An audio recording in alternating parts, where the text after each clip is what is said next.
Comics and powered by the Red 5 Network. For more, visit red5.bio.link.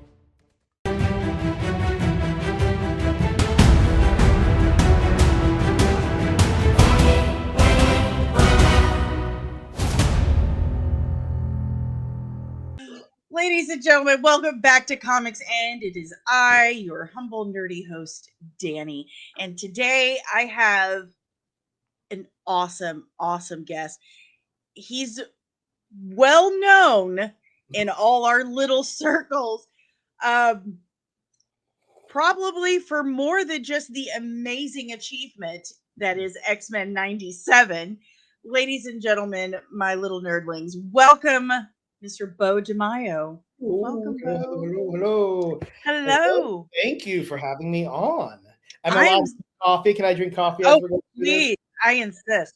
Yes, thank you. I got my Starbucks right here. Good to go. I am so glad we are finally doing this. Yes, thank you. Thank you so much for having me and everything. Please, it's my pleasure. Now, first and foremost, I just want to say X-Men 97, absolute masterpiece. You seem to have achieved something that seemed unachievable before. Marvel's never been able to pull something off like this before. DC's never been able to pull it off before. In fact, the only other person I know of that's been able to bring something back that's nostalgic and yet fresh and new and please everyone across the board was Terry Matalas with season 3 of Star Trek Picard. So Terry's a good guy. He's a really cool guy. We have connected via social media, both geeking out over each other. Terry, what he did with Picard season 3 was funny. I was watching that as the ramp up to X-Men 97 coming out. And I think he and I are the same generation, almost exactly. And our paths are very similar as well, in terms of just being like diehard fans, interned. He interned on Voyager, I believe. I was interning at Mad Hat Harry when they were doing X-Men First Class and at Marvel as well. And so it was awesome watching kind of the Star Trek. I'm a huge Trekkie.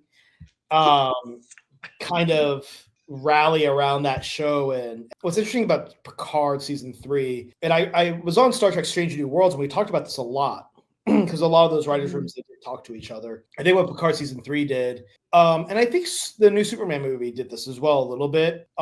It's kind of just give the people what they want. And I think Terry had a very good instinct about what Star Trek fans wanted out of Picard, and he delivered on it. And he delivered it in a way that people were really surprised by. So it was really, I really enjoy that show. Sorry, I can ramble about that. I do too. I love Star Trek. It has an extremely special place in my heart. I'm a huge Trekker.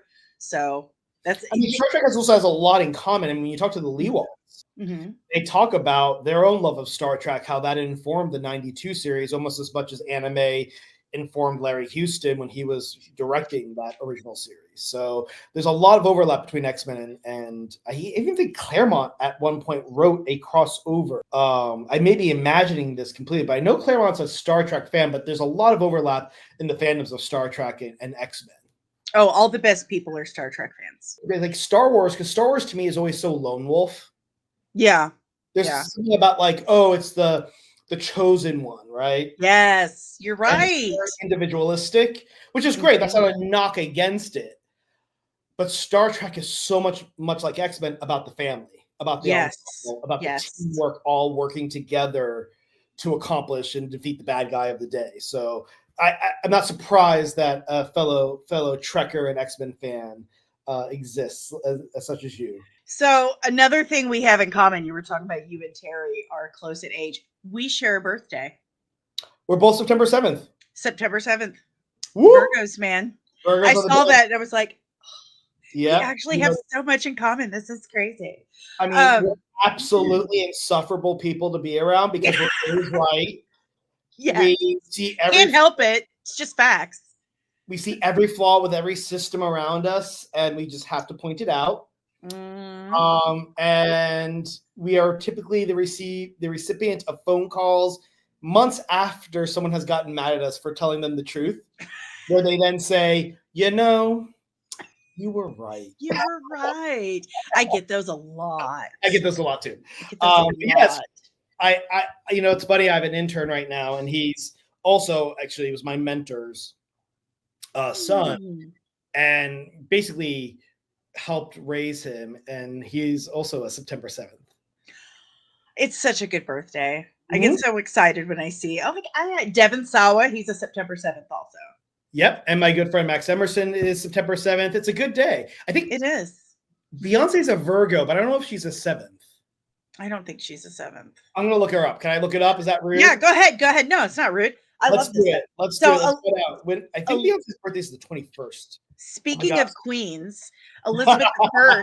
Elizabeth I is September 7th also. Are you serious? I'm dead serious. I'm a history major. How did I not know that? See, another thing we have in common. If I hadn't done a channel about comic books and stuff like that, it would have been like medieval England, Tudor history and stuff. Yeah, I mean, obsessed. I was obsessed with history growing up. I still am.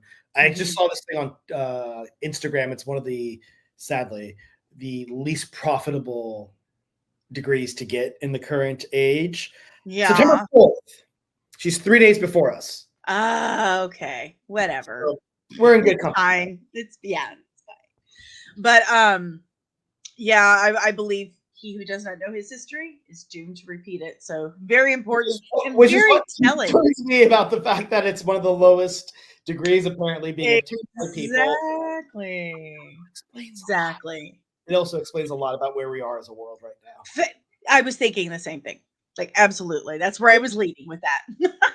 I always tell people, though, like, I always knew I was going to write in some capacity, but I could not have studied something more relevant to X-Men than history. I mean, they are just more than any superhero franchise.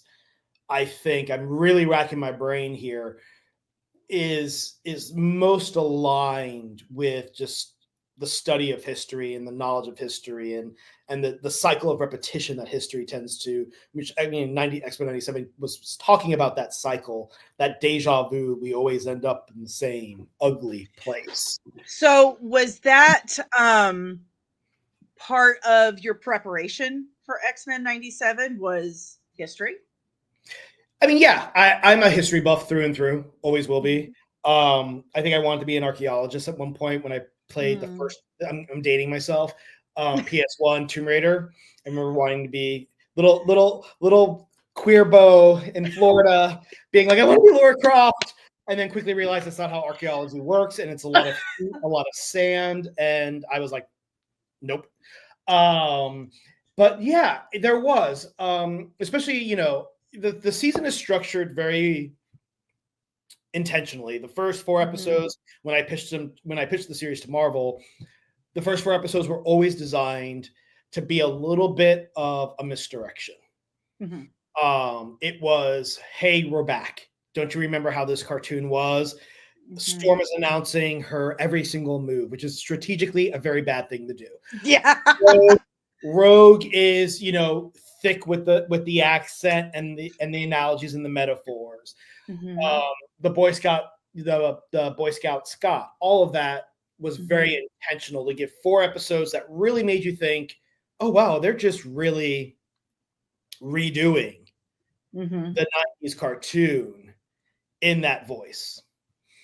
And then obviously in those episodes, though, I was being very intentional, and Chase Conley and Emmy and I talked a lot about this. About every episode, there would be a moment where things got a little real in the first 4 episodes. Henry Gyrick's speech in episode 1. It just hits a little closer than it should. Yeah. So 2, obviously, Storm losing her powers and Magneto's speech. You're kind of watching the show grow up across those first 4 episodes. Much like anybody who watched the original series has grown up. Right. And then my intention was to play with that audience, that same audience of which I was a part, you were a part, and hit them with episode 5, which for me was based on a couple things. 9/11 being a big one. All of us who grew up in the 80s and the 90s I don't know about you, and please tell me, like 9/11 was that first time where the world suddenly felt a lot smaller. Yes. Yes, I can agree with that. And I was an army wife at the time on post when that happened. So it was things got real. Yeah, really fast. Like we watched all those Tom Clancy movies and all those war movies, and they always felt like a history lesson. Yes. And then suddenly 9/11, it was the first moment of when you feel like, at least for me, it felt like, holy shit, I'm living history. Yeah. That was the first time in my life, I think, the TV didn't leave news stations for days on end. Like you just, I want to say what I love, because episode 5 is surprisingly not my favorite episode of season 1. Well, we can talk about what my favorite episode is, and not because anything against the episode, but episode 5, it's tricky to talk about because there's things I love about it, but I feel weird talking about what I love about it because it is written in the memory of so many tragic incidences. Right. 9/11 was one, and the other one for me very personally was Pulse, the gay nightclub shooting. Yeah. That was my club growing up in Orlando. I grew up in Orlando. I was born in Fort Myers, Florida. But that was me and my friends. That's where I found my gay identity. It's also where I started to explore also what it meant to be a Black gay man. I was raised by white people. I was adopted. So my kind of journey towards my Blackness and my Latino side were all very much, I didn't have a roadmap ahead of me. Right. Which may sound familiar to what Magneto was talking about in episode 10, talking about scrolling an endless fantasy of faces. That was me as a kid. I didn't have anybody to look to. That was a preview of who I'd become. And so Pulse was just a place that I really cherished. And I was there. I'd gone home to visit family 2 weeks before that shooting happened. And I remember to this day, it was Pride in LA and getting text message after text message after text message at 2 to 3 a.m. here as things were happening, and just trying to figure out where friends and family were. And my best friend Carla lived 3 blocks from there, and she was the one I would always, she was my fruit fly. It just really shook me. And then obviously Tulsa, which nobody knew about Tulsa apparently until Watchmen's opening in I was gonna say, So I thought it was important to kind of make sure we capture those types of events and show people they're much more common than you would think. But to your point about history, it was really then hitting you with episode 5 and kind of playing to that historical precedent of these seismic events that turn communities against each other. Well, and I would go further to say that history teaches us that you can relate to anyone in some way.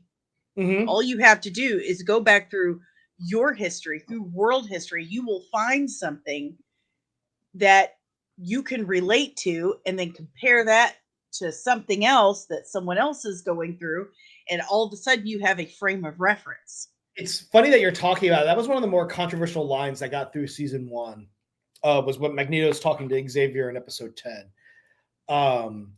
And gosh, sometimes I wonder if have I forgotten the show? And as I'm talking to you, I'm like, gosh, that stuff is so baked in my brain right now.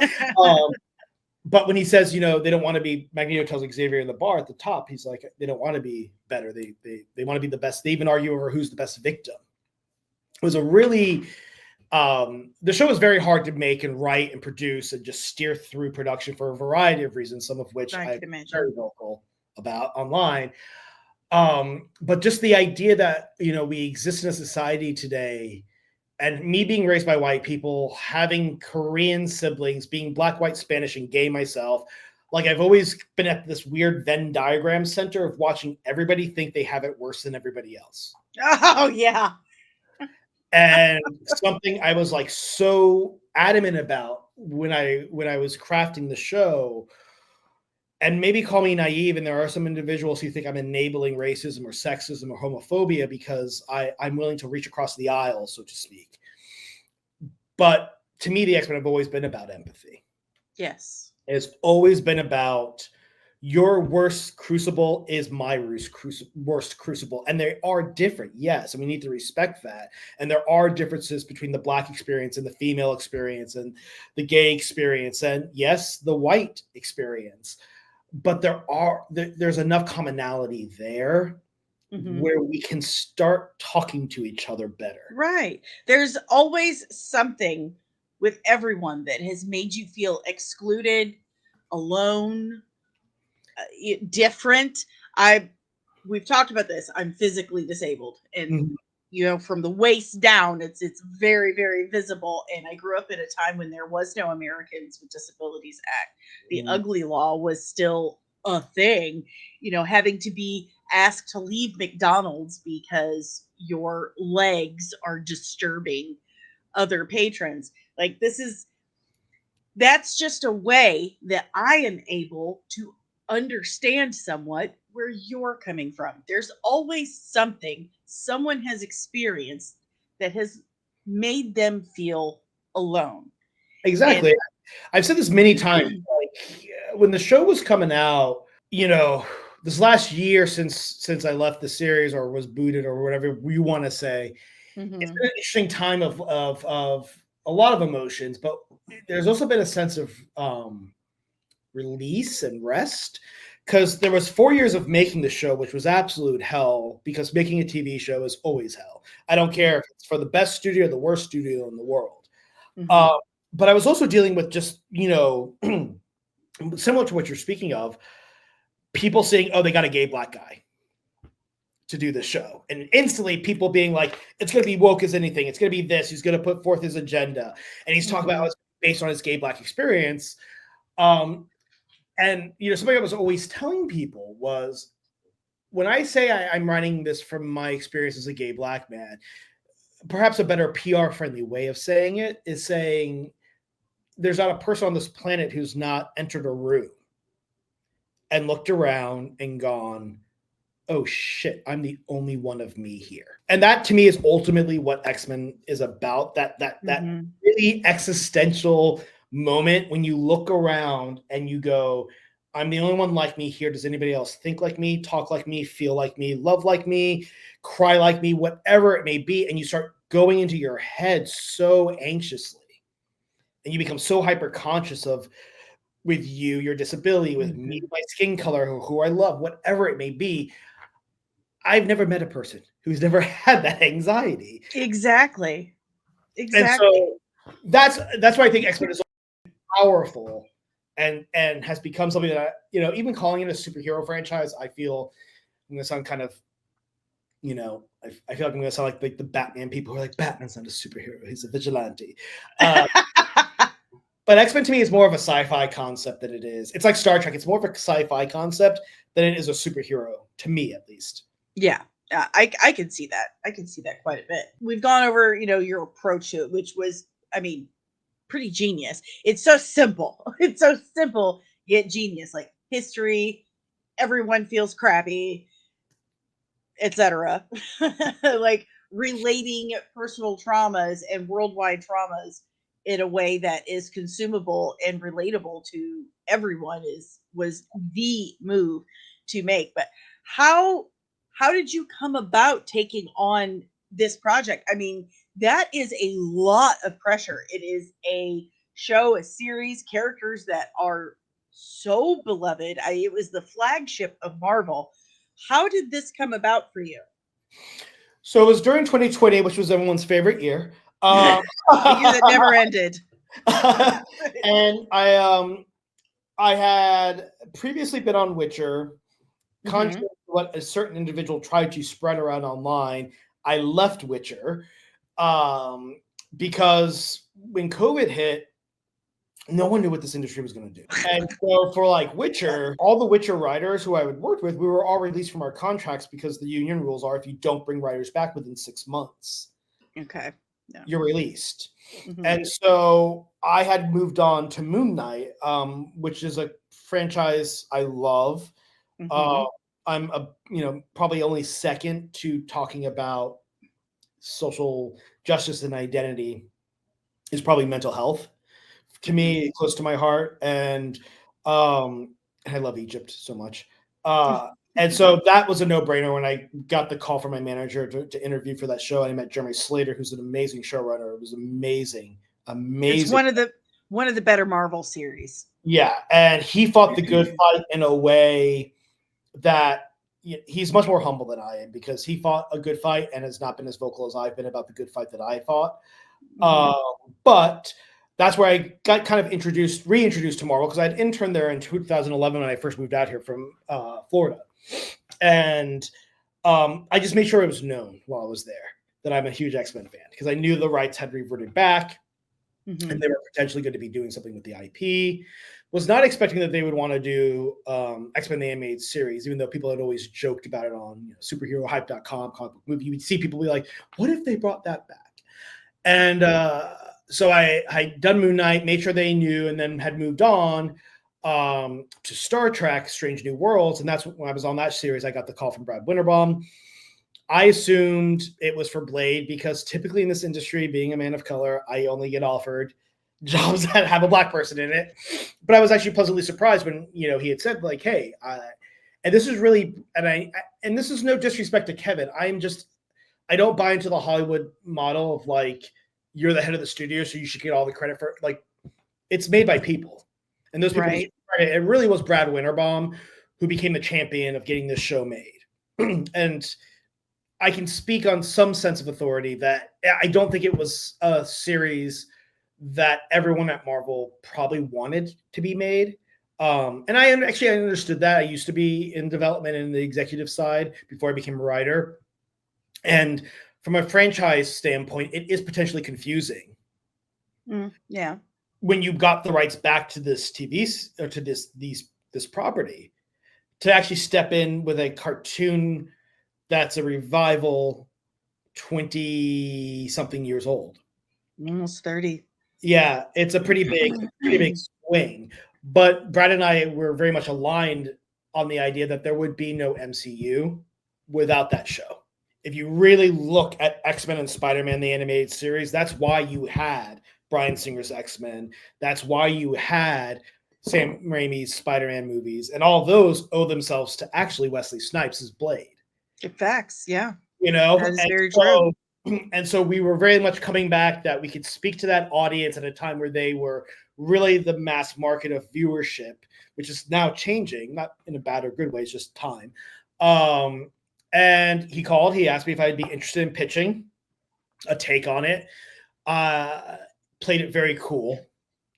Very cool. I was like, yeah. Which has got to be super hard to do. Like, please give it to me. That would interest me. And then got off the Zoom. It was through Zoom because none of us. Yeah. Literally, I think October 2020. Yeah. So we're still pretty deep in it. And I had 3 weeks to come up with a pitch. And luckily, I'd been writing fan fiction of X-Men my entire life, so I had some ideas right off the bat. Haven't we all? I love it. And I remember one of my first screenplay I'd ever written. Terrible screenplay. I was 18. I'd seen the first X-Men movie. I wrote a sequel to the X-Men movie that had Bastion, and it was based on Operation Zero Tolerance. Mm-hmm. And I know that's not, a lot of people have differing opinions on that run, but I loved it personally. Mm-hmm. And so I kind of dug back there, and I was like, Bastion's an interesting character just because this idea of Sentinels, they're so banal to us now. Like even though when I was reading books at the time, I was like, Sentinels, X-Men, shrug it off, Mm-hmm. And we're at this place in 2020 where we were seeing the rise of a lot of other things in our real life that we thought were left behind. And whether it be classism, whether it be racism, sexism, we saw this resurgence of, I thought we had handled these demons. Right. I thought we were over this. Is this manufactured? Is this real? Exactly. Like, what's going on? And so then that's where the beginning of it came for my pitch of just like, okay, so let's use the Sentinels as a metaphor for where we are right now. As a country, as a world of just, we're feeling very much haunted by our pasts. Mm-hmm. And these things that we almost laughed at, right? Storm in the original series, Storm and Wolverine get in One Man's Future get literally harassed at a bar not because they're mutants, but because they're an interracial couple. And Storm's like, oh, skin-based racism, how quaint. Yeah, that's where we were, and I wanted to create that same kind of thing where like, oh, the Sentinels are back, which in the first episode you see Rogue and Gambit, and that's very intentional. You have that opening with the Sentinels. And then Scott comes back and he's like, guys, and who are the people who are poo-pooing the Sentinels as a threat? It's Rogue and Gambit. Where does that lead in episode 5? They get hit by, the Sentinels are still a threat, guys. And so that was where I started to build the thematic core and the emotional core of what the show was going to be, how the show was going to be experienced for the viewer. And then I just looked at, I love when I read critics online or people or some fans online who are like, Beau just took the characters he loved and made the story about them. Yeah. Like, I did what you would do, and I would support you doing it too. So I went to my favorite characters, my favorite storylines, Life Death. I went to those were so good. Candy 200, The Trial of Magneto. I went to my ultimate favorite, X-Men 25, Fatal Attractions. That's in my brain, I still remember Christmas. I got one of those comics in the Dark Phoenix saga for a Christmas present when I was very young. And I just remember like being glued to it and just riveted by just the drama and the soap opera. Oh, yes. That's why it was so good. That's why we loved it so much, is because it felt like, at least to me, the first kids show or animated show that didn't talk down to the kids. It didn't just assume that the kids were stupid or that it had to be crap because it was just for kids. It was real. It had real emotions in it, excellent storytelling. It had a really hot cartoon guy named Gambit. Yep. Well, and that was part of the Lee Waltz's genius and Houston's genius, is that they created a cartoon while no one was watching for everyone. And, the Lee Waltz and Houston's and I would joke a lot when I was on the show that the same thing was kind of happening, in that, Marvel Studios Animation Division, no one was really looking at what we were doing. And then when they started to look is when things started to go south, because I was just like, guys, we got it. We've got it handy. Stop trying to hitch your wagon to something that you guys have not been bothered with. So let's talk about that. Okay. Let's talk about that. What do you mean by when things started to go south? What was happening? Because I mean, it was a huge shock for everyone. The show was coming out in a week, and we all hear you are no longer with the company, and we're like, what the just happened? And then the show comes out, and the show's amazing. Like, what's going on? And then we start hearing crazy things. So tell me about when things went south. And this is where, I talked to you before this. Like, there are certain things I have to talk around because there is a lawsuit that is currently happening between Marvel and myself right now and Disney. Yes. Which is complicated in its own way. But, it was a shock to you guys. It was not a shock to me. I think as the show, how do I put this in a very diplomatic way? I was left to my own devices because no one I felt really outside of Brad Winterbaum believed that this show could be anything good. And when they put on a day-to-day producer who just creatively we did not see eye to eye, and she and I were at loggerheads a lot of the show, and maybe to my detriment, I just didn't listen to what she was trying to make the show, which was something that was much more kid-friendly, much more, talking down.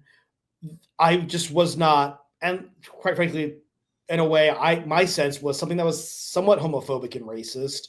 It was just a very sanitized version of the show, but she had joined after I'd already done season 1. And we were ready, but most of the episodes had shipped. They were being animated. And it was just very clear to me, my sense, that she would prefer there be someone else sitting in that seat that was easily controllable.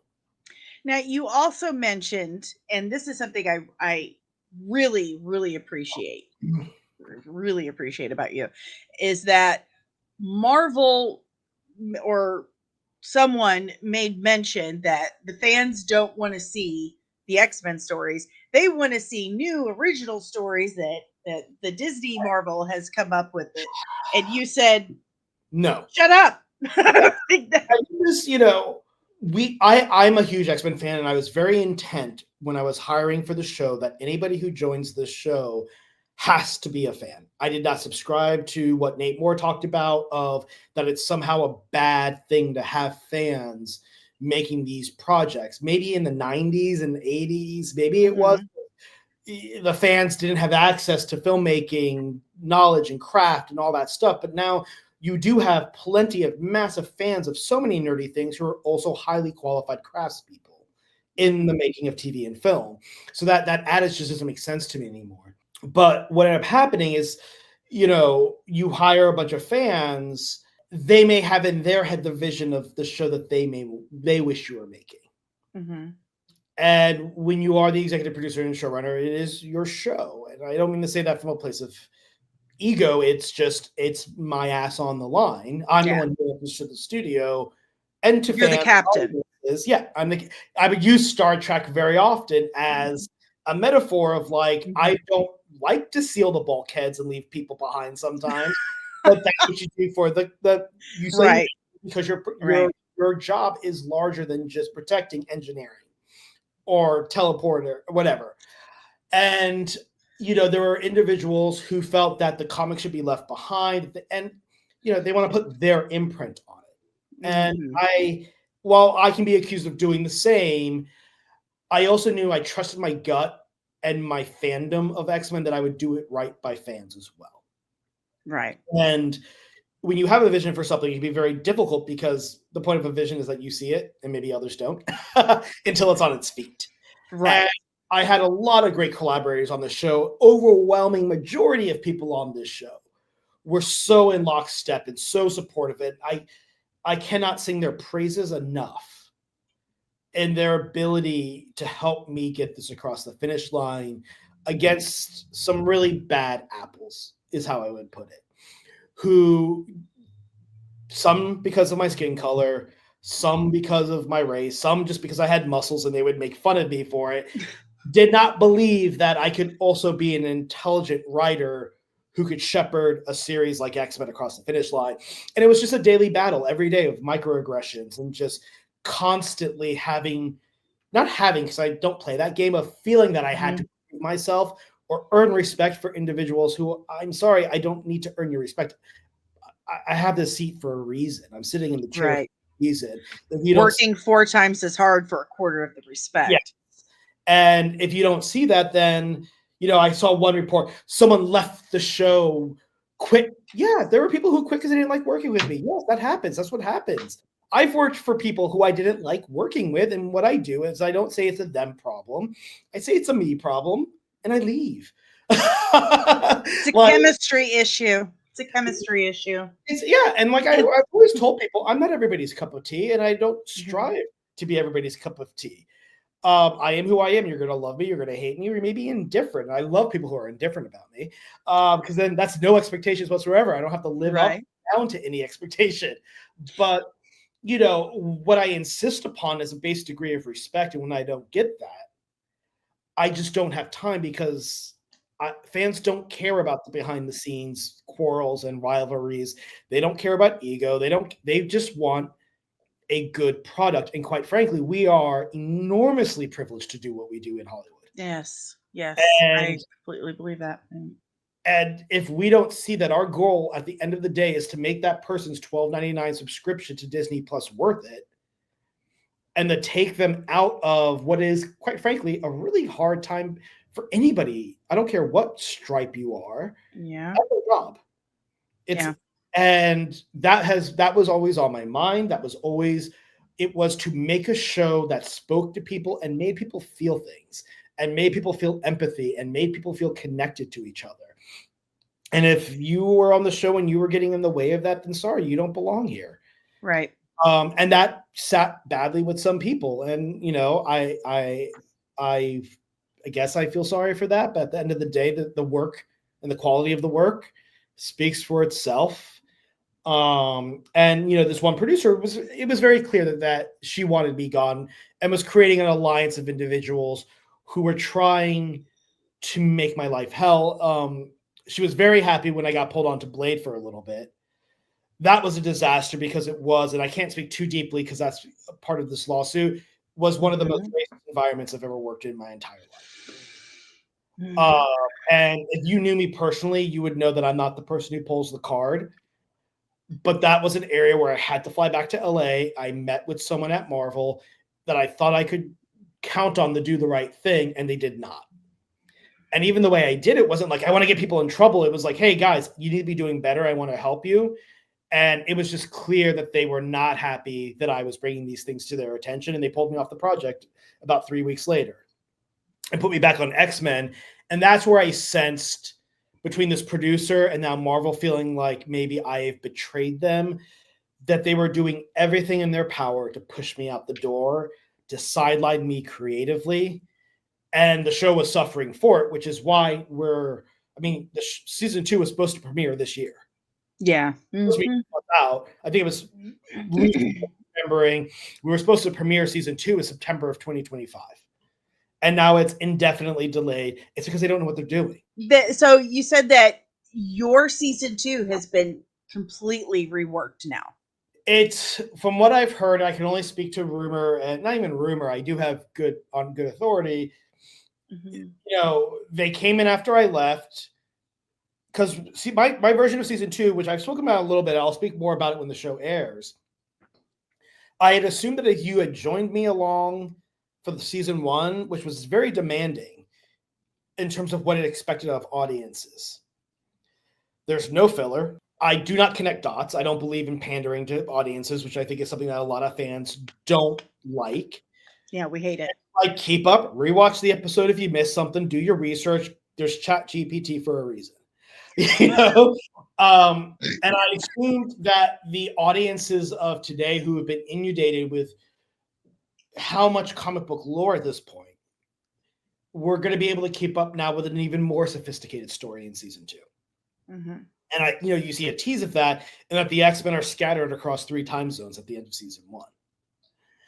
And this one producer had a lot of issues with that, had a lot of issues with me and my approach to Apocalypse. My approach to Apocalypse was really trying to get into the head of somebody who, although a mutant, had forsaken his connections to mutants. It's one of the weirdest ironies of him, is like, right, I am beyond mutants. He tells people in the original series, like, what puts a mutant to turn away from family and to embrace this kind of survival of the fittest mentality. And I really was looking back at Egypt, its history with slavery, which Apocalypse would have come out of.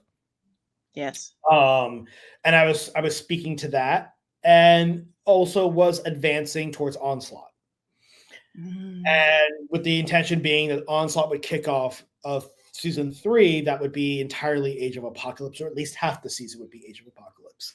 It was, the multiverse was crashing at Marvel after Ant-Man. They were getting freaked out that it was too complicated. It was a multiversal story. I tried to explain to them that a time travel story is not a multiverse story. There is a difference. They did not feel that way.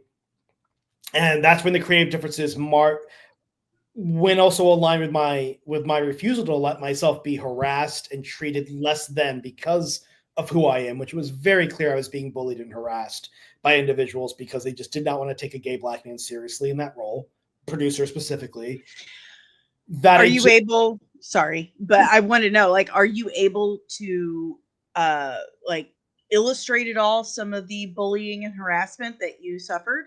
Or is that yeah, like talking to somebody who is actually a subordinate to me, who went on this long tirade of explaining what my job is as an executive producer, a white man, and me going, hey, this feels a little like you're talking down and kind of white-splaining to me. And his response in a text that I have, and we'll show to Marvel, was, don't give me that race bullshit. If your boss, who is a woman of color, says, hey, I feel like you're just me and my identity, what you say is, I'm sorry, that was not my intention. Can you help me understand where I crossed the line? I had one individual who kept shirtless pictures of me on their phone as a contact photo and showed people in the crew. That's where those rumors came from. Okay.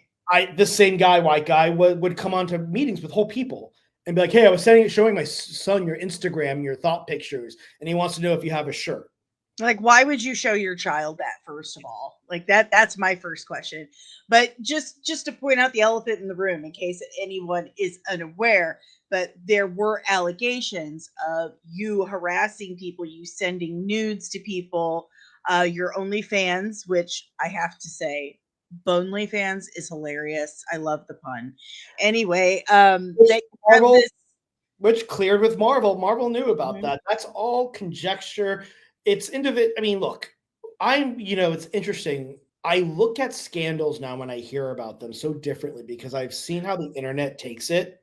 And it's really gotten to the place where it deeply concerns me that an individual can go to, the Snyder Report, make a bunch of allegations that are not verified by anybody, that contain no named individuals or victims, and those can be broadcast online and made truth. Yeah. And that no one stops and says, well, okay, who's the person he harassed? We don't have names. What did he say? We don't really have specifics on that too. When did these things happen? We don't have specifics on that either. Before you even get to the fact that I'm a gay black man and that we are typically targeted by individuals, just that alone should make you go, wait, what? Where's the evidence? Where is proof? Where is the evidence? And what we do have as evidence is this is someone who knew what he was doing on the show, delivered something that did not feel like something Marvel made because it was so different, clearly fought tooth and nail to get it made, and was dismissed in the most humiliating way possible a week before the premiere that actually they didn't even want to do. I had to fight for that premiere. And ruffled a lot of feathers saying that the show deserves a premiere, that the Leewalds deserve their moment in the sun for birthing the MCU. They did not want to do a premiere at the Capitan. They were going to do a screening lot for friends and family. I was like, no, we're not doing that. The crew deserves more. You put them through 4 years of endless overtime in hell. Right. You celebrate the work. So yes, I absolutely probably was not certain individuals' favorite person, but they were also aware that I had experiences there that were very damaging to very powerful people at that studio. And so the way they got rid of me was an attempt to make sure that I kept quiet and that I did not try to actually move forward with any course of action to hold them accountable for racism, homophobia, and quite frankly, just an abusive workplace environment. And so, they bet wrong. So the big concern with most of the conservative fan base is that Disney, the mouse, Marvel has gone too woke, that they're pandering instead of, making it organic to the story and giving them a story of substance for representation or what have you. They're just going surface level, just get the appearance of it. So what I heard the many times you and I have talked over the last few weeks, it sounds to me that might be fairly accurate, that they want to give the appearance of, look how nice we are, look performative how nice we are. The sense I got is that because they're doing the absolute shitty thing in real life, they want to perform like they're not that way. Got it. And that's why also when all of the female Avengers wind up on the same field in the middle, it makes no sense. It's not that anybody's sexist. It's just the girls get it done scene. Yeah, it's just, it feels trite and pandering. And it feels like it was written by a cisgender white dude who wants to sleep better at night and be like, hey, see what I did? And that is the vibe there. I have said this so many times, and I have gotten the most hateful attacks for it. But I've said so many times, if you want to write well a character of color, of disability, of, homosexuality, whatever, any marginalized person, that you need to have someone of that group writing that. Do you really want a bunch of old white dudes who have no frame of reference for that experience writing something like that? Of course they're not going to make it any good. They don't know the first thing about it. If you really want to do that, you need to hire more writers of color, more disabled writers. Diversity in the room. I will make a counter argument though to that because I believe that. I do. I'm the person who's like, my nieces and nephews hate me because when they come to me for advice, I'm like, I become suddenly like the two things can be true. They're like, Uncle Beau, that doesn't help us at all. I'm like, welcome to life. That is also true, but where I also tell people is like, you can get a white guy to write Black Panther. You can. He just better be very empathetic. Black Panther's white now, so I know, seriously, but like, what the hell? I don't want people saying, and this is why I was excited about X-Men. I don't want people saying that I can't write a Captain America movie. Oh, you got a point. You know, so that it's a negotiation. It's if you go too far this way, it's wrong, and if you could do too far this way, I also believe it's problematic. That's the line that I love the most, which sounds cocky because I wrote it, is when Xavier just says like coexistence is messy. It is messy, and unfortunately, on platforms like X or Twitter, or whatever you want to call it, or social, everything's so reduced to these simplistic binaries or even trinaries or whatever you want to call it, and it's so much more mess. It's so much messier than that. Yeah. But you have to get people in the room who can speak with authority and with empathy towards the story is what I kind of come back towards. And when I was interviewing writers, I tried, I didn't actually really have many writers on this show, but when it came to the directors and other crew, I just tried to make sure that I was finding people that had an empathetic approach to the material. And I would say 80% to 85% of the individuals absolutely were that way. Some were not, and those were the ones that I have trouble. But, when I saw those allegations, going back to the allegations that you were talking about, they both did not surprise me, but also shocked me. Because one, they were just such dog whistling obvious, like, oh, here's a gay guy who's going after young men. No. But then also an allegation that I was groping a woman. I'm like, pick one. Like, it was just, or I think I was violent and had to be escorted out. I was fired over the phone. Literally, it came out of nowhere. I was fired over the phone. So, like, it's just stuff that was categorically, I can say, false. And then I do believe it was a smear campaign by Marvel because they, I did have one producer, I remember before the show coming out, the one who did not like me, making a comment at one point about how, it was funny.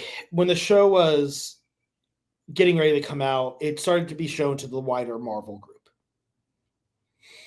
And the constant feedback that we were getting were, how the hell did you make this? This is like so good that we don't like. You had employees at Marvel shocked by the quality because they knew that they were not making good things anymore. And I remember one of the producers turning to me, and this is where I saw the jealousy coming from live action and from the higher ups, that they were not a part of this. And that because I had so identified myself publicly using social media as with the show, certain individuals at the studio were like, well, no. Like, it's Kevin's baby. Kevin is the celebrity at Marvel Studios. Kevin and Marvel, that's always the people who create. It's like, no, you've been abusing writers and directors for years now. It's them who make these things. And this is also just fact. Like, when have you ever heard someone who's worked with Marvel talk nicely about them? Not once. Even A-list actors, they sidestep asking. Dude, Dave Bautista, they screwed him really big. He wanted out for years. He was getting older. He didn't want to wear all that makeup anymore. And when he did Infinity War and Endgame, or Infinity War, he was like, okay, that's it. I'm out, right? They're like, oh no, that was a cameo. And Dave Bautista was like, I'm in like 70% of the film. He's like, yeah, but since it's not a Guardians movie, it's a cameo. So you still have to do a card. So he had to do three. He had to do 3 more movies. Yeah, before he can get out. Look at ScarJo, and look how they talk about them in interviews. They sidestep around it and then there are people who have come out. Just as James Gunn said, look how they treated him. Yeah, like they call it the golden handcuffs. Yep, the golden handcuffs. It is one of the most abusive environments because it almost feels like a cult where you are. It's almost stuck. They use your fandom to beat you. Yeah. is what they do. It's like, hey, but you love this, and they're just beating you to death. I had my therapist was wanting me to quit because she's just like, this is hazardous to your health, mentally and physically. I have seen some of the most alpha, manly men, grown men, just reduced and broken down in the most vulnerable and broken emotional state over what. Yeah. That's how we met. That's how you and I got into contact. And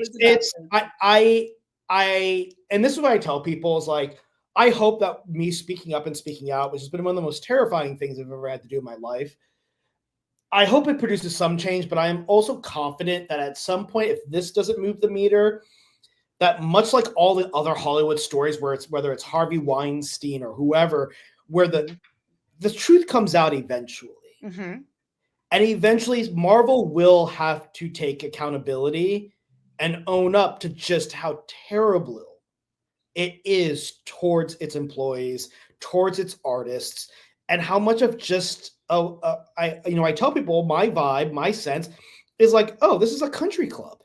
And if you are a white straight dude, you can do whatever you want there. And you will get protected, covered up, and taken care of. But if you step out of line once and don't know your role, they are going to make you pay for it for the rest of your life. It's insane. I've even had reporters reach out and say, like with the Snyder Report thing, I was told that 5 people got a strange text message with all those allegations. Most of them said, we're not reporting this. Yep. We're not reporting this because this feels weird and very calculated. Obviously, Snyder Report did not feel that way, and he got the clicks for it. But it was a setup. And now I'm having to live with those consequences and rehabilitate my career. And my family's been targeted, and my friends have been targeted. That's not okay. That's not okay. Yeah, I got messages from an anonymous or an account, but no human face, no name or anything. And they sent me your nudes. Mm-hmm. Like, sent me your nudes. And I'm having to like, honey, I'm not like, this isn't, this is work. I have to explain to my boyfriend why your nudes popped up on my phone. And I'm going to be honest with you, Beau. I fell for it at first. Mm-hmm. I completely fell for it. They were very good, very calculating at that. But then I met you and I got to talk to you, and I was like, there's something's not right here. And then, of course, I have told you I have very good friends that a very similar situation happened with them. I'm like, wait, this is a pattern. This is starting to sound very familiar. And speaking of which, Marvel and Star Wars are all under Disney. And famously, everyone knows what happened to Gina Carano.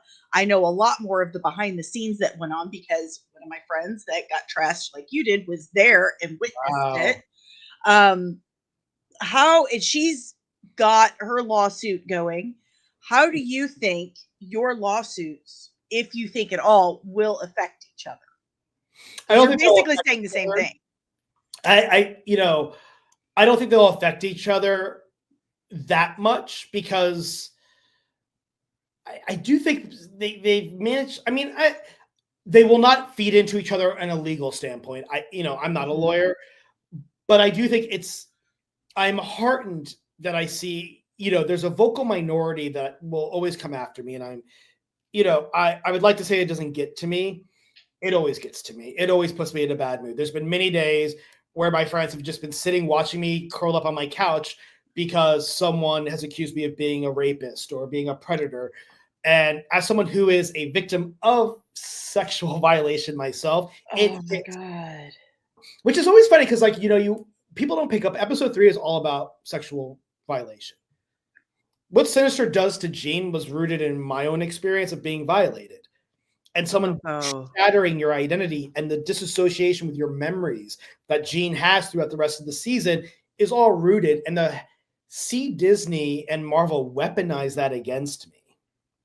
Knowing that's where it came from. Having them attack me on the anniversary of Pulse with their "we're stripping your credits in season 2 because you posted a Cyclops fan art." It just it ceases. It's either an appalling sense of ignorance to be negligent, or it is malice. But either way, you're ruining people's lives. You're pushing people into dark places where you don't know if I'm going to go like just overboard and hurt myself because this is so traumatic. Like it's insane. And it, in a weird way, it was a reminder that I am different and that it will be something that's used and weaponized against, because if I was a straight white dude, this would not have happened to me. And that's not to knock down straight white dudes. Like, and I know some people take it that way. And I have many straight white dudes who absolutely support me and are just like, this reeks. Like, but it's funny, even people on the crew who, it's funny, if I was so horrible, why are people from the crew not coming and speaking out? They're not speaking out for me either. And I've heard that up, but guess what? I'm not James Gunn. All right. And my cast and crew, I love them. They're not Zoe Saldana and Chris Pratt. They don't have. And do you think for a second Disney hasn't threatened them within? Yes. They absolutely have. I know for a fact that they have absolutely made it clear to the crew in their own diplomatic way that if you say anything either way, you're probably going to get punished. Yeah. But if you want to say something negative, they will help you do that because they have enabled people to say things negative. But if you want to say something positive about Beau, and they have been, I don't want to name them because I don't want them to get targeted by Marvel, but very much most of the crew, like, go online, all of them still follow me on Instagram. If I was sending news to people, why are they following me? Why is Lenore showing up on press and no, like, I still have dinner with most of those people. If I was some horrible person, and it's just nothing they say actually makes sense. You literally had Brad Winterbaum come out, do an Entertainment Weekly interview where he says, we parted on the best of terms, which is a lie. But you don't do that if I'm a massive sexual predator who deserves to be in jail. No, you score the woke points and you say, we got rid of this horrible predator, guys. Look, we are so for Me Too. Nothing they said makes sense. And then suddenly when I finally decide to call them on their shit, then it's, oh, we fired him for egregious misconduct. What?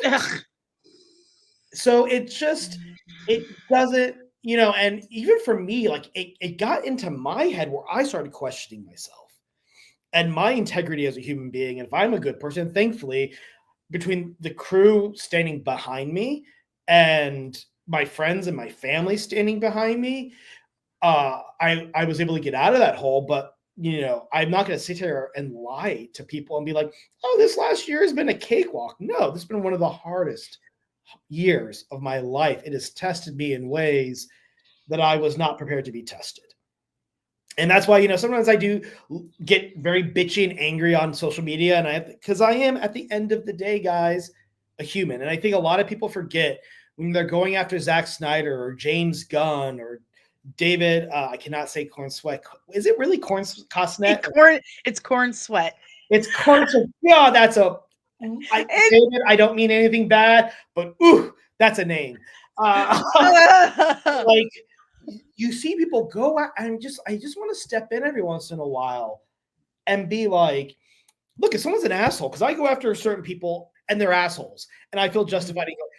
But like when you're going, there are people, they have emotions. Like every creator people go after, they have insecurities.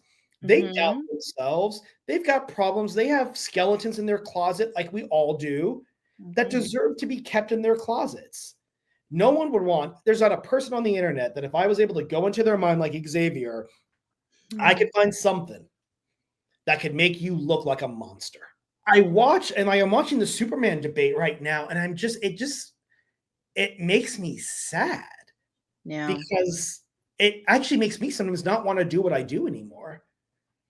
I'm just like, do I really want to write movies and film that are just going to have, like, this is what the community is becoming, is this kind of weird lynch mob where any accusation or anything you believe is true. It's why I speak very harshly sometimes against some podcasters who just come out like the way Matt Reeves was being treated. It's like clearly something is going on in this man's life. Right. It's more important than a movie, guys. Back the fuck off and let this person have their human experience, because that's probably going to make their art better, by the way. I've talked a lot about this in the past, but the fandom, especially comic books, it was a safe haven for the ostracized, for the weirdos, for us outliers. That was our safe haven, because at least in that community we belonged. We had a place to belong. It was a safe place. It was a place to make friends and have this wonderful supportive community. And now that it's all gone mainstream, and we have at least 2 generations of people that have grown up not getting an immediate physical consequence for running their mouth off to somebody, it's fractured and split, and it's become the thing that we were hiding from in the first place, and it just sucks. It really sucks. And it's really, I see how it's starting to impact me, where I see allegations against creators now, and I even now take a step back and go, I want to support the victim, but I also know what it's like to be on the report. And you know what? We have due process for a reason. Yes. And I get that, yes, it's a constitutional right, but also it is a moral right as well. That's why it's a constitutional right, because it's a moral right. It's an ethics thing, and that we have a culture right now that rushes to guilty, and guilty till proven innocent. It boggles my mind that is where we're at. Because I've always told people, I don't expect people to support me, but I also don't expect people to damn me. Just say, sitting this one out, it's too messy. Clearly something happened and they do not like each other. But to go and say, hey, false allegations or allegations made anonymously through a podcast, and that a vague statement that was calculated after Beau spoke up about egregious conduct on Marvel's behalf. What? Why are we believing? This sounds exactly like what it is. And it's funny because, like, whenever I talk to people who have been ostracized in their lives, whether it be through disability, gender, race, whatever, they say the same thing. Oh, we smelt it as soon as it happened. Mm-hmm. As soon as it started percolating out, they're like, oh, we've seen this script before. Like, this is what you do. You're trying to actually discredit the individual who, like, if I was to actually sit down, and it takes restraint. Mm-hmm. And I don't think people realize this, and this has been it's been about almost 365 days since the big allegations all dropped. Mm-hmm. Every day I have to stop myself from going online and just saying everything and naming the names and dropping. I'm talking a server full of evidence that I was able to retain and collect that would make people go, oh my God. It takes every day, whether it's my manager, my best friend, I have to talk to somebody, my lawyer, just to be like, you have to be patient. You have to do this right. Because I also don't want to start a lynch mob to go after. People are like, why aren't you naming people? One, I'm in the middle of a lawsuit, so I have to be careful. Right. Two, I am trying to give them a chance to do the right thing. They know who they are, and they know they have lied. They know they have slandered me, but they also know that they have some unchecked biases and some prejudices that they need to go get themselves looked at. You're doing what you have to do to clear your conscience. And I'm trying to do it in a way where they don't have to suffer the same having just your name dragged through the mud publicly and played with like a fucking toy and ragdoll. And I'm hoping that that's, I don't want to be pushed to a place where I have to name names. I'm trying to work with Disney and Marvel to hold people accountable, but also clear my name. It is requiring a lot of patience on my part, more than, quite frankly, I feel like I have. But there are days where I literally just have to turn every electronic device off and step away, because the anger and the rage at just how badly and the hurt and like, it sucks to watch my friends, because my friends love me to death and they know me, and I thank you for saying what you said, because anybody, and even fans who have met me, as soon as they meet me, they're like, oh, yeah, that this doesn't line up with the person as he's being painted. And it's not because I'm some sociopath who's very good at that, because I would have a much longer dating history if I was a narcissist who was able just to entrance people into my orbit. I'm not. I'm actually incredibly awkward in person. But like, it's just, it's hard. And, you know, I was talking to, no secret that I have a therapist. You know, they made a point. Yeah, everybody should have a therapist. Yeah. They're just like, there are going to be people who will always believe what they want to believe about you, because it is in their interest to sleep at night to think what they think about you. And that's where I've gotten, where I'm learning to live with it. You know, this last year, everyone's like, discussing film hates me and loves to be like, you're never going to write again. I will write again. The last year, I've actually just been resting. That's good. After this happened, I was so traumatized. Sitting down at the computer that I used to write those episodes would literally give me a panic attack, because it was just triggering. I actually had to buy a new laptop to start writing again, because it just felt like that laptop was evidence, if that makes sense. It's cursed. It was cursed. It was weird. Like, there was one day where I wanted to tear down everything I owned that was X-Men, because and then I just got to a place where I was like, I'm not going to give them that power.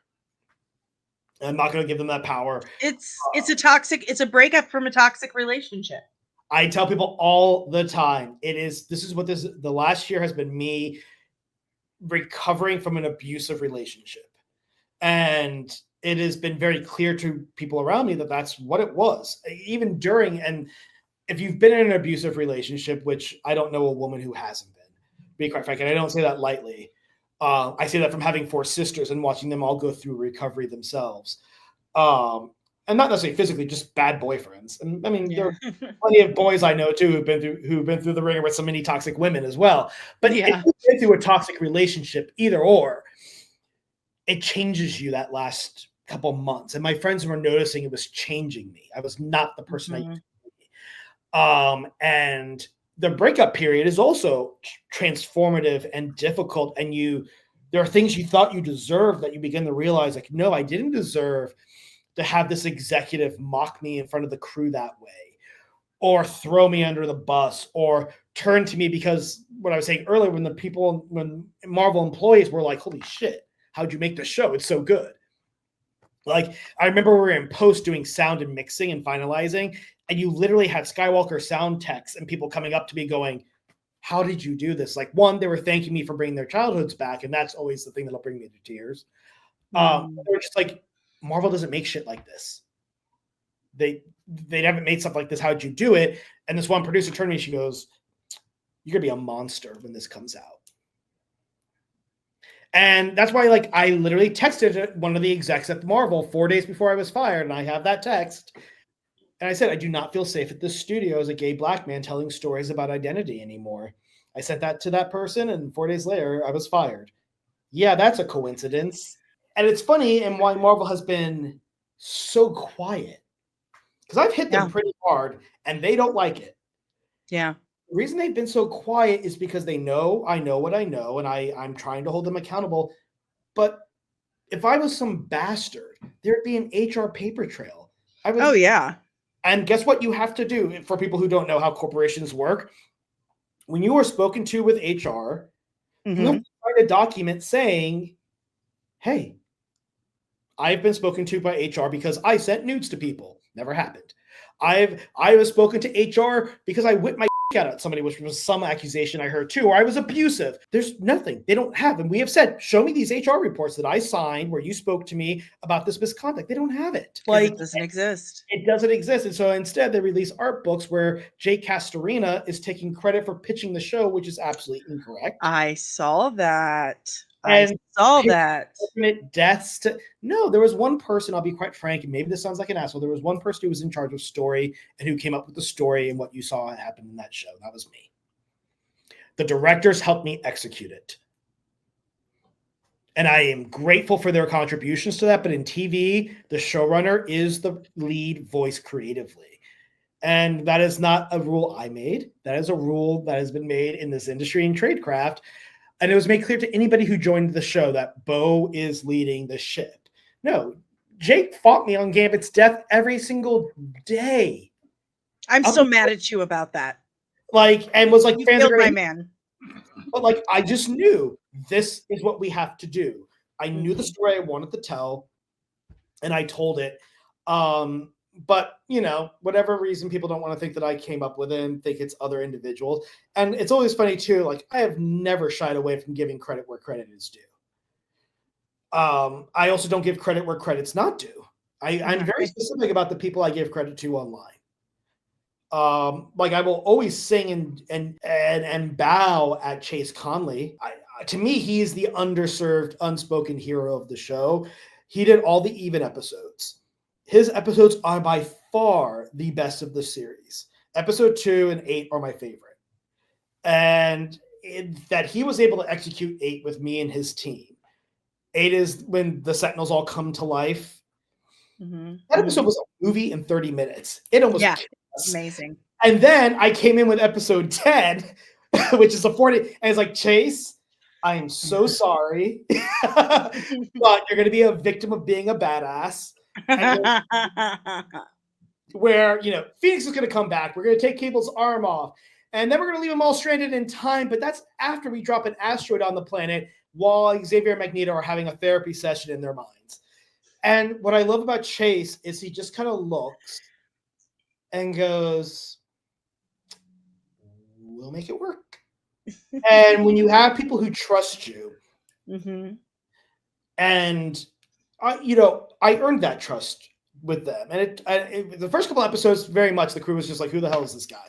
Because I wasn't an animation writer. I came over from live action, so none of them have ever worked with me. But after they start what I was trying to do, the trust was earned both ways. Right. And it just became such a great collaborative process. But like I said, you know, and they've been disheartened to see what's happened to the show with me gone, but also in what's being said about me. And they've done their best to protect me, to give me the heads up, and to just, you know, do what they can without. And I've been very clear to them that I want them to protect themselves first and foremost, because that is a studio that you have to protect yourself from. Yes. Yes. Now, you said when people tell you, thank you for bringing back my childhood, that always brings you to tears. Yes. Oh, get ready, buddy. So get ready. 12 years ago, my baby brother passed away. And the thing that really got me into X-Men was my little brother. He was obsessed with X-Men. And we watched the animated series together. Like, we bonded over that and Star Trek in hockey. But we loved Star Trek. I have his Defiant hanging up behind me, and I have some of his X-Men cards. That's what got me into writing and drawing. That's the thing I haven't told you. I'm a writer. I'm published, but it's not that great. Anyway, I wrote vampires. So that's what got me into writing and making my own stuff, was watching the animated series with my brother. And his death has, you lose a sibling that leaves a pretty big hole, because that, to me, that's your partner you're supposed to walk through life with. Your parents go before you, your kids go after you, your siblings are, you know, your generation partners. And I lost him, and it's been very difficult. I mean, it's 12 years and I'm still like, oh my god, it's just, anyway. And you realize you get how much your siblings, it's a realization I had recently while visiting a bunch of my siblings back east. As you watch your parents get older, you realize we're going to be facing down. You need them. You need them. They're your partner. Only recently hit me, actually, that you bring it up. So it makes sense why 12 years later that would be very much prescient, because as you get older, it becomes very clear. Right. And there's a lot of things, like, I wish I could tell, like, I would not have this podcast without my brother's influence, and I can't show it to him. I can't share it with him. But there are two things that have made me feel his presence, like he's there with me. And the first one was Star Trek Picard season 3. And I'm like, I mean, I was holding his little Defiant, and it was, he would have loved it. And the second thing, I'll message Terry after this and make sure he knows that. I have reached out. We've talked a couple times on Instagram, but please tell him that. I've been dying to get him on my show to talk to him. I think he's in post on Vision right now. I'm probably dealing with the same circumstances I was dealing with. Yes. But yeah, I'll make sure he knows that, because that'll mean a lot to him. Thank That's you. awesome. Amy, it was wonderful. Like it's like my brother was there watching it with me. And the only other time I have had that experience was X-Men 97. And I've watched it probably 30 times. Probably more in the last week or so, because I wanted it fresh. Like, it's not going to be, because I've watched it so many times. But I was like, I'm getting to watch this again with my brother. My brother would love this show. He would be so impressed with it. But you brought my brother back for me, like those memories of watching that with him, and I appreciate that. Thank you for putting the passion, the heart, the soul into that show. Thank you for basically sacrificing yourself so that I could have my brother again, so I could experience that again. And you've done that for an entire generation of people. And for that generation, I say thank you. No, that means a lot. It's something that I'm still grappling with, because when you're in it, and you're just making it. It's a job. I mean, you said earlier that I understand the responsibility. Absolutely. And it made me so frustrated when I would hear people at Marvel go, including this one producer. The day I remember, I just was like, I'm never going to trust a thing that comes out of your mouth. Was when she turned to me and said, Beau, it's just a cartoon. And I stopped. I don't want to hop on the negative, but it was just like, I don't think you realize how many people's lives were saved by this cartoon in the 90s. It's not just, it's a life raft. Yeah. So many people. It's a way of understanding the world. For so many people. It is not just a cartoon. It is a creed. And that's when I got really scared. And as much as I wish I say this selfishly, there's a part of me who's happy I'm not on the show anymore, because I'm happier. I sleep better at night. All my friends who see me, although I still deal with a lot of dark days because of the suit and the smearing, they just, like you said, you're in an abusive relationship. But I very much was aware of the responsibility, but nothing prepares you for the responsibility. And then when it was released, it's humbling. And I know people, it makes you feel, because like, to me, I'm just like, guys, I shit like everybody else. like everybody poops. Everybody poops. I spill things on my counter and go, I don't fucking want to care, and come back and go, Beau, what are you doing? Live like a normal person. Like, I have crumbs on my shirt when I watch TV sometimes, and I brush it off, and I don't like it's I don't see, I just tried to do my best to give people the experience that I had. There's not many ways to do good, I feel like, sometimes in this world, and it was my way of doing activism towards anybody, and not just like, I love when I see straight white dudes who come up who were, you're gonna fuck this up, and they come up, like, whoa, you made me feel seen. And that was the goal for me with the show. Every step of the way was to make people feel seen. I don't care if where you come from, there's an episode or a moment where people say something that you go, oh shit, that was truth. Especially today, where truth is so elusive to us. It's true. For me, Forge is one of my favorites. I have a right prosthetic leg. Forge has a right prosthetic leg, and seeing him get to be included in some of my favorite Storm stories is Storm finding out that she loses her powers from a gun that Forge had created, and she'd already fallen in love with him. Oh, the drama. Anyway, but there's an X-Men character who's an amputee, and he's not just an amputee, it's a superpower. I mean, that is an amazing feeling. That is what X-Men did for me as a kid, that my disability could be my superpower.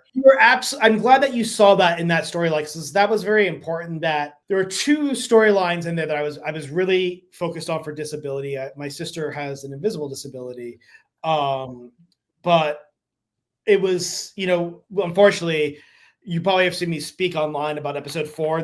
Marvel took that episode away from me and Chase eventually and cut the opening, which was Forge actually bringing her dinner every night, and she doesn't want to come out. And you join him as he brings her, and then he sits down one night and he starts talking about after Nam, and he lost his limb, how he was talking to his elder at his reservation, and that he felt like he was wandering through a desert, and that his shadow became this adversary. And it actually set up the adversary better. But that is brilliant. And but they tried to cut the dinner scene as well, but I fought for that because I'm like, that is the moment where you're seeing two people connect at the types of disabilities. She's having a phantom limb experience with an invisible. Yes. He has actually literally gone through that. That is actually where their relationship is a bit of a trauma bond. And that was a very important story to make sure that was held, but that it wasn't harped on. The other one, which a lot of people don't pick up until I pointed out, I'm sure you did, was that Xavier's story in episode 6 is incredibly about his disability. Yes. Landra makes comments. When Landra says, Charles, a teacher must learn to walk, she is completely tone deaf that she is talking to someone who doesn't have use of his legs. I remember they wanted to tweak that line. I'm like, no, she is purposely not tuned in. That entire episode is about an interracial, interdisability relationship where one party is so privileged they truly do not understand the other party's experience, which was also based on FDR having to hide his disability. It's a battle for disabled people because, society has this view of us, and it was constantly thrown in my face. Well, you walk just fine. You're not disabled. Why? Because I make it look good. It's really hard to do that, by the way. It doesn't mean I'm not feeling anything.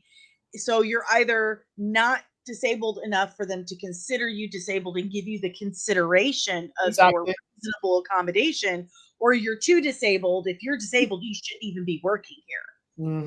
So that is a really difficult thing to deal story with. To tell. We also had actually episode 6 got in a little testy because Marvel had an issue with me having Xavier standing in the astral plane. He always did. And that wasn't my reason. And so we brought in a sensitivity group. So I was like, okay, I'll do this. I'm always down, whatever. And it was funny. It was 2 individuals and then someone who was a quadriplegic. And the 2 individuals who were talking to us, I don't want to say this in a bad way, but it was interesting. They were very advocate.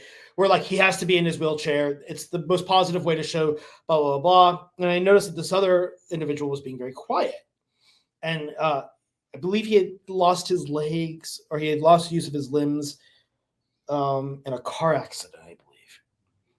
And I asked him, I could tell he was uncomfortable. And so I asked him what he thought. And, he was talking about, how what Xavier meant to him, that Xavier, had lost the use of his limbs. He used to be able to walk, but then lost it. Where the 2 other individuals who were consulting were born with their disability. I was too. And so I asked him, I was like, if it's not too much, how do you dream? And he's like, I'm walking in my dreams. I was like, that's how you see yourself. Like, that's how Xavier, he lost his legs. He wasn't born that way. He had something he lost. And even himself, his dreams are a representation of something he's still struggling. Here's the paragon of self-acceptance.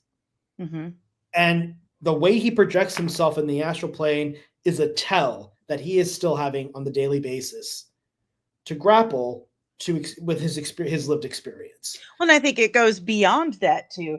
It speaks to how we see ourselves. We see ourselves, our minds, just like everyone else. We're still human.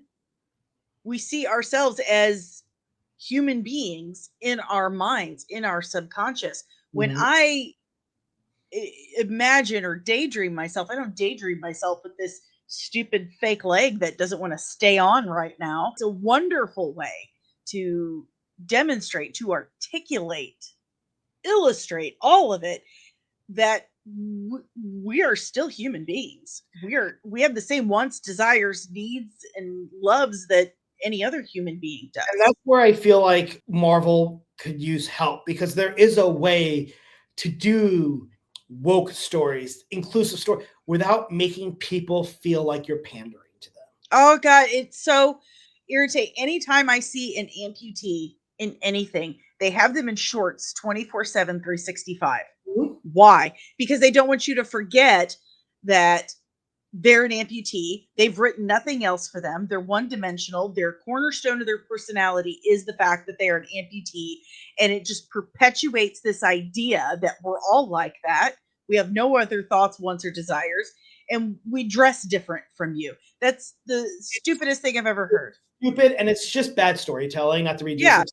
Lazy. It's incredibly lazy. I remember episode 9, Emmy and I spoke a lot about when Magneto and Xavier meet on the dock. Everything there is very intentional, that he's on the dock by himself, sitting in that chair. Magneto is hovering over him, using his able, like, against Xavier to be, and he says, "We have gotten here by walking this man's path."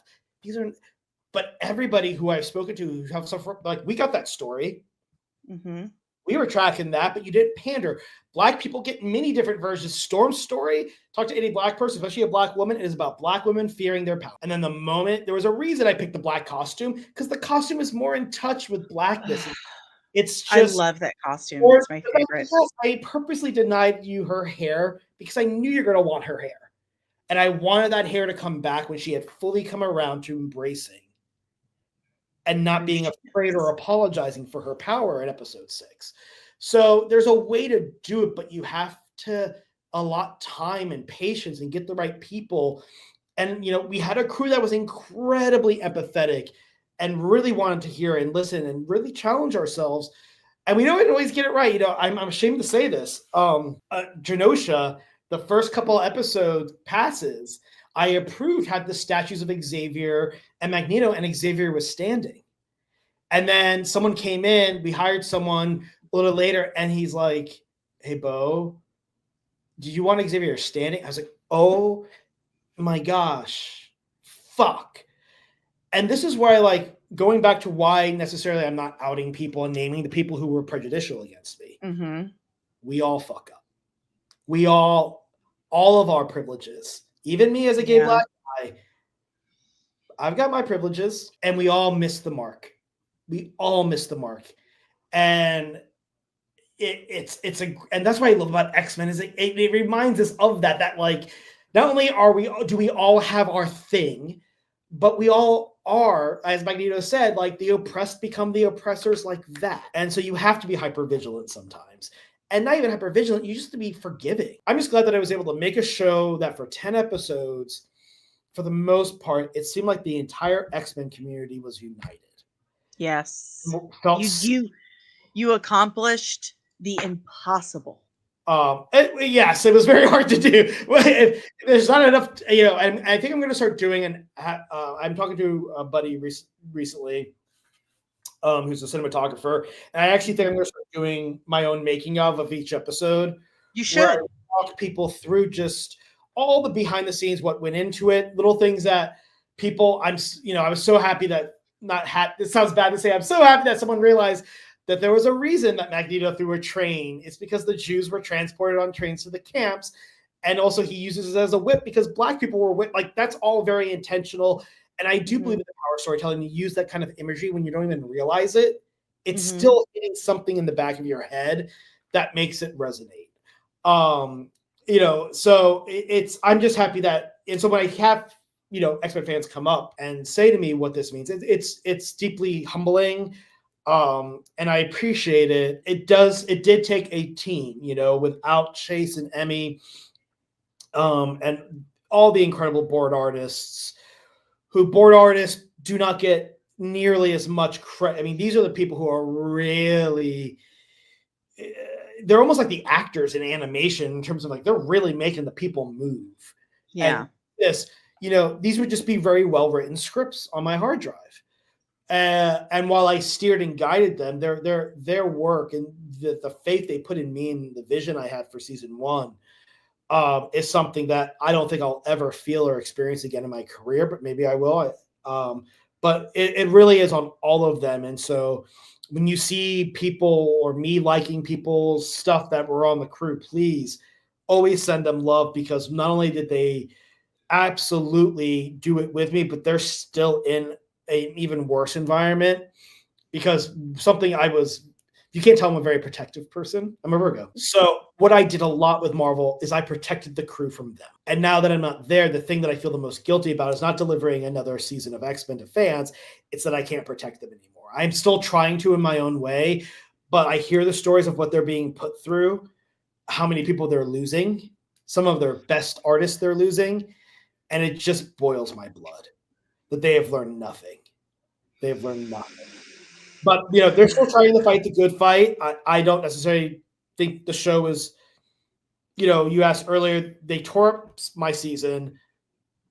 I know that they have screened it a couple times, and the feedback has been very bad from internal studio people. They did a friends and family screening, and I literally had somebody come to me and be like, yeah, it's just not watchable. And then I've heard now they're trying to revert back to what I was doing. But I mean, even with the writers on the show, showrunners rewrite writers. That's our job, is they do the first pass and then we come in, we do our pass. And that's typically where you get the voice of the show. And so, there's no way to emulate my voice, not to be I have a very specific lived experience that I brought to that show, and I'm proud of that. Apologize for it. But if there's anything that X-Men have shown, it's that it is a highly versatile franchise. Yes. Unfortunately, a lot of that versatility has been exploited to really mediocre products.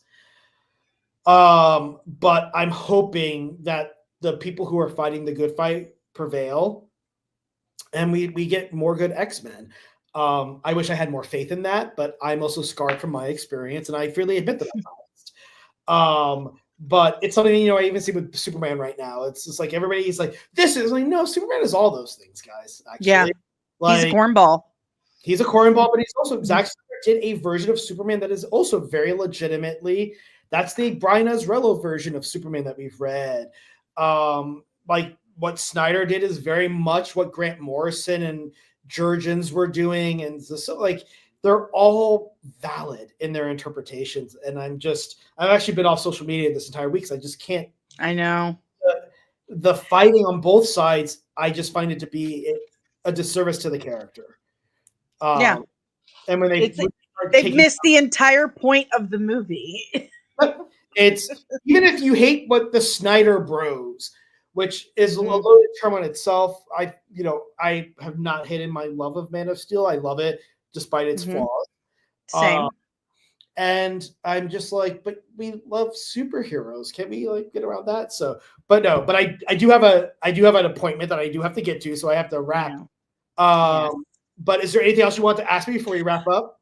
No, I think we've covered everything. I just wanted to take the opportunity.